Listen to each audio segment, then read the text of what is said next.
हर्षदा के पास चला जाए, एक्स ऑफ रिलायंस, बाकी के सारे स्टॉक्स से न्यूज। हर्षदा कौन कौन से? आज महिंद्रा लॉजिस्टिक्स रेडार पर रखेंगे, जहां पर हमने देखा रेवेन्यू में करीब 14% तक का इजाफा आया है। 1450 करोड़ का ये फिगर है, लेकिन लॉस कंपनी ने पोस्ट किया है। लॉस आया करीब 12 करोड़ का। एबिटा में भी हम देख रहे हैं 11% तक की गिरावट है, 56 करोड़ के आसपास तक का एबिटा। मार्जिन 5% से घटकर 4% के नीचे आए हैं, तो प्रेशर देखने को मिला है। ये सप्लाई चेन के बिजनेस में एबिटा लॉस दरअसल बढ़ रहा है और वो एक ड्रैगर साबित हो रहा है।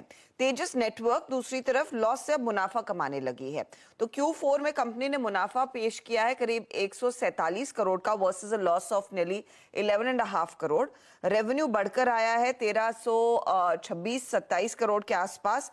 इबिटा लॉस जो पिछले साल इसी तिमाही में 8 करोड़ का था, इबिटा प्रॉफिट है 306 करोड़ का, और मार्जिन जो है वो करीब 23% के आसपास आए हैं। नतीजे अच्छे हैं तेजस के। रैलिस इंडिया का लॉस घटा है, तो वो एक अच्छी चीज है। अभी भी लॉस कंपनी पेश कर रही है, लेकिन 69 करोड़ के घाटे के सामने लॉस आया है अब 21 करोड़ का।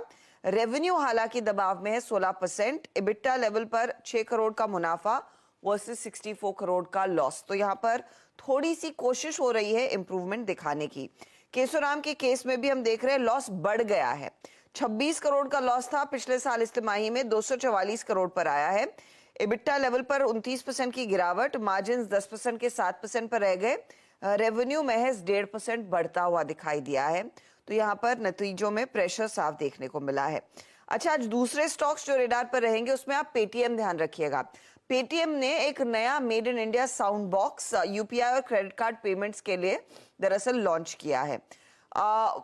उस लॉन्च पर विजय शेखर शर्मा ने जो प्रेजेंटेशन दी उसमें उन्होंने साफ कहा कि ये जो भी पेटीएम पेमेंट बैंक पर रिस्ट्रिक्शंस लगे थे और उसके बाद इन्होंने दूसरे बैंकों के साथ पार्टनरशिप की है, उससे दरअसल पेटीएम का जो पेमेंट बिजनेस है वो और एम्पलीफाई हो रहा है, वहां पर उनको और सपोर्ट मिलता हुआ दिखाई दे रहा है। कंपनी अब ज्यादा बेहतर सर्विसेज डिस्ट्रीब्यूट कर पा रही है।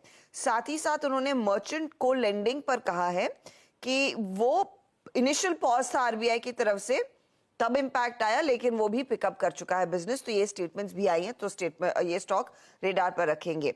आइनॉक्स विंड बोनस पर विचार होगा 25 तारीख की बोर्ड बैठक में। पटेल इंजीनियरिंग ने QIP अपना लॉन्च कर दिया है। फ्लो प्राइस 59 रुपीज 50 पैसे है, करीब 500 करोड़ रेस कर रहे हैं। BGR एनर्जी रेडार पर रखेंगे। यूनियन बैंक ने करीब 188 करोड़ के एक्सपोजर को NPA घोषित कर दिया है, तो यूनियन बैंक भी रेडार पर और BGR एनर्जी भी रेडार पर।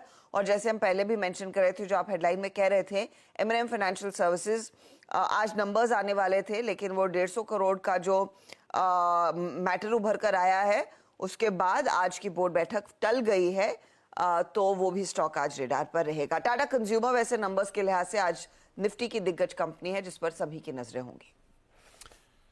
चलिए, रखिए तमाम स्टॉक्स रेडार पे। साउंड बॉक्स मतलब पेटीएम पे 18 रुपए प्राप्त हुए, वही? हाँ, वही वाला। चलिए, अभी तक मेड इन इंडिया नहीं था, ये भी अपन इंडिया में नहीं बनाते थे। अब आज तो लगता तो ऐसा ही है। ब्रेक के उस पर लौट के आएंगे। तो आज का इवेंट्स कैलेंडर, तो ऐसे तो मेरी गाड़ी में मैप भी वो विदेशी है। ब्रेक के उस पर इवेंट कैलेंडर और कमोडिटी स्ट्रेटजी।